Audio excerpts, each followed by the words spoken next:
Pour continuer, la Bible nous dit, vous savez que plus tard, voulant obtenir la bénédiction, il fut rejeté, quoiqu'il la sollicita avec larmes, car son repentir ne put avoir aucun effet. Donc, vous voyez que, étant chrétien, ayant accepté Christ, nous rentrons sous la grâce, mais les liens ne sont pas tous rompus d'eux-mêmes. Parce que, vous voyez, quand le Seigneur est allé au tombeau de Lazare et qu'il a appelé Lazare, il a dit Lazare, Lazare sort.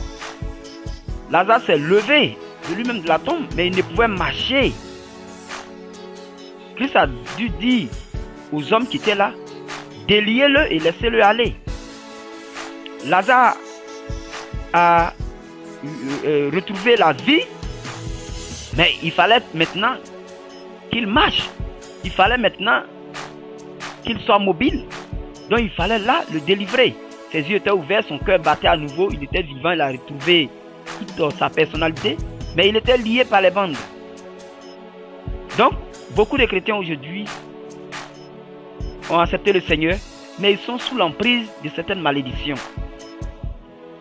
Et quand tu n'as pas les stratégies nécessaires, comme la Bible dit, mon peuple périt, manque de connaissances.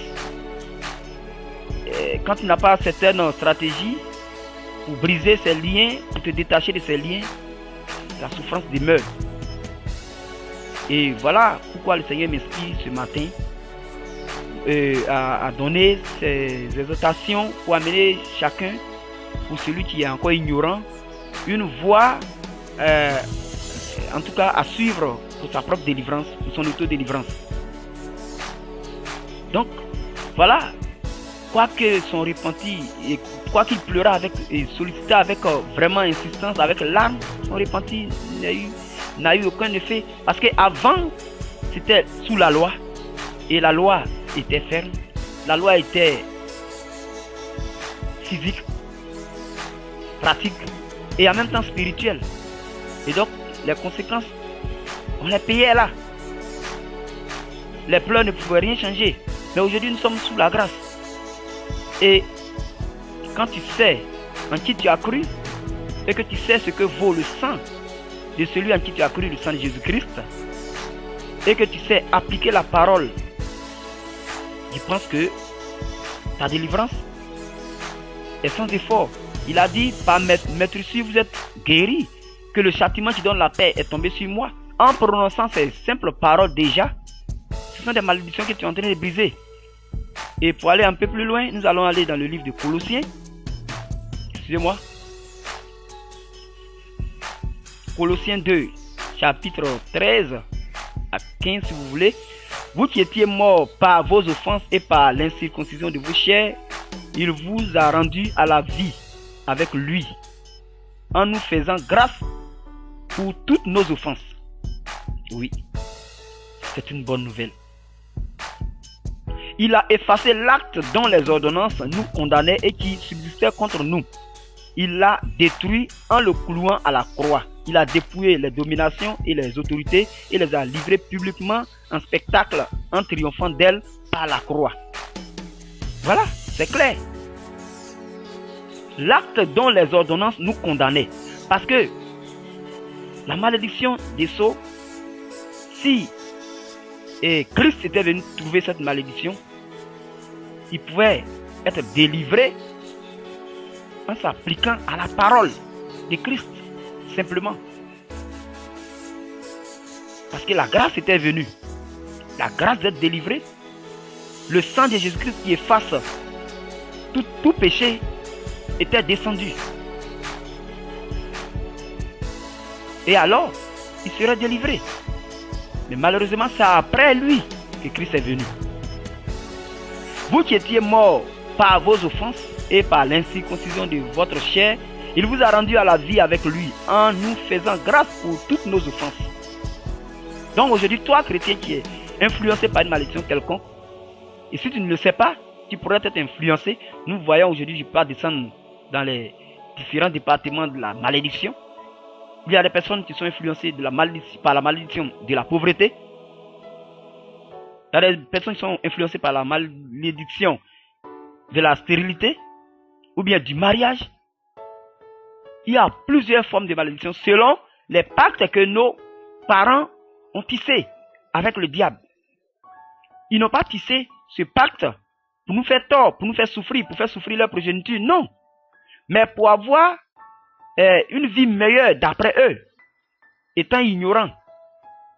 Mais quand ils ont brisé ce lien, comme quand ils n'ont pas respecté ce pacte, les conséquences qui sont venues après, ces conséquences se transforment en malédiction pour leur progéniture.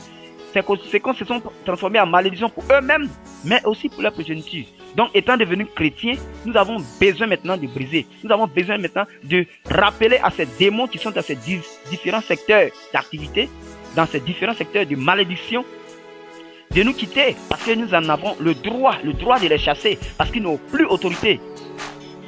Il nous revient de les rappeler qui nous sommes. Parce que beaucoup ne savent pas que, étant chrétiens, ils ont des pouvoirs, ils ont de l'autorité sur les démons et les esprits méchants dans le lieu céleste. Tant que tu n'es pas conscient de cela, ta vie sera toujours manipulée par des démons. Et donc, quand tu prends conscience, tu t'appuies sur cette parole, tu rappelles à ces démons de malédiction, selon la malédiction qui est sur ta vie. Tu lui dis simplement, il a effacé l'acte dont les ordonnances nous condamnaient et qui subsistait contre nous. Il a détruit en le clouant à la croix. Il a effacé par son sang. Et en rappelant ces démons qu'il a dépouillé les dominations et les autorités et les a livrés publiquement en spectacle en triomphant d'elles par la croix, automatiquement, ils sont obligés, je dis bien obligés, de se retirer. Parce que, comme je le répète toujours, le royaume des ténèbres était là, à la 9e heure. La Bible dit que les ténèbres étaient descendues sur la terre. Les ténèbres étaient descendues. Vous pensez que quoi? Quand les ténèbres sont descendues, ce sont les démons, les autorités, les princes des ténèbres, tout le royaume des ténèbres était descendu pour fêter l'occasion, la mort de Christ. Parce qu'ils étaient ignorants, ils ne savaient pas ce qui était derrière la mort de Jésus-Christ. Pour eux, ils mettaient fin au trouble que le Seigneur Jésus-Christ était venu créer. Par sa personne, par les miracles, par la parole de vie, par la parole de vérité. Ils étaient venus mettre fin à cela. Mais à leur grande surprise, au 3e jour, comme Christ lui-même a prédit, comme les apôtres et les prophètes eux-mêmes ont prédit, il va sortir de la tombe et il va faire descendre auprès de lui une légion d'anges. Et ils vont descendre ensemble dans le séjour des morts. Et ils vont trouver le diable, Lucifer. Et il va crier son nom. Satan, sors de là.